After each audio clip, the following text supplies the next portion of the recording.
At Southern Living, we think everybody should know how to make a fabulous biscuit, which is why we've come up with this foolproof recipe and technique for what we think is the best buttermilk biscuit in the world.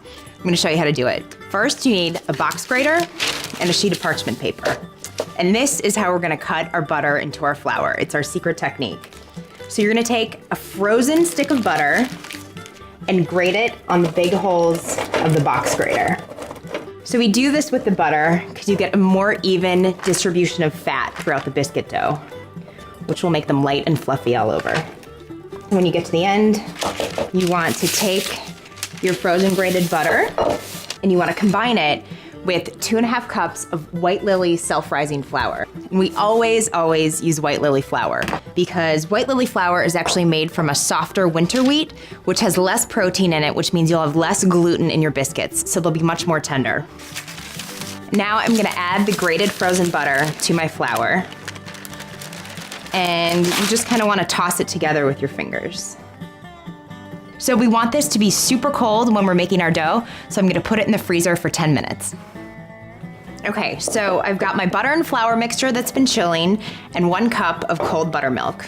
And I'm gonna make a well in the center of the butter and flour mixture and pour the buttermilk in.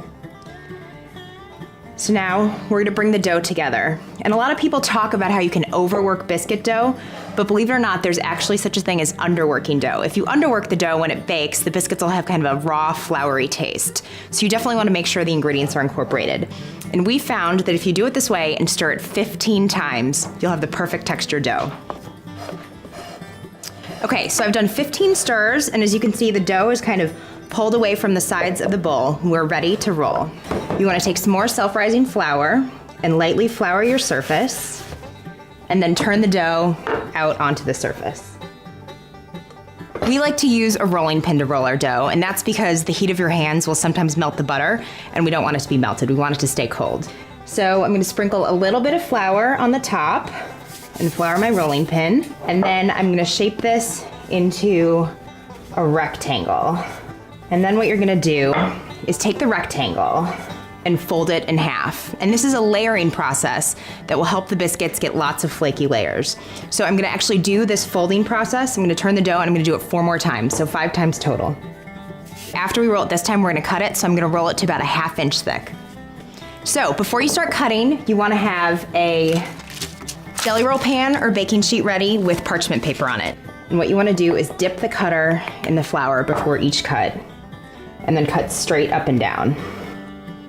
When you get to the end and you can't fit anymore, don't worry, you'll re-roll the scraps, but take the biscuits that you've cut out and place them on the parchment paper so that they're touching. When they're touching, they kind of help each other rise in the oven. Okay, so we've got them on the parchment lined paper all nestled together, and I'm gonna put it in the oven at 475 for about 15 minutes. Okay, so these have baked in the oven at 475 for 15 minutes. You can see they've risen up and they look flaky and fluffy. And the last thing we're gonna do is brush them with some melted butter. And here you have it, Southern Living's perfect buttermilk biscuit.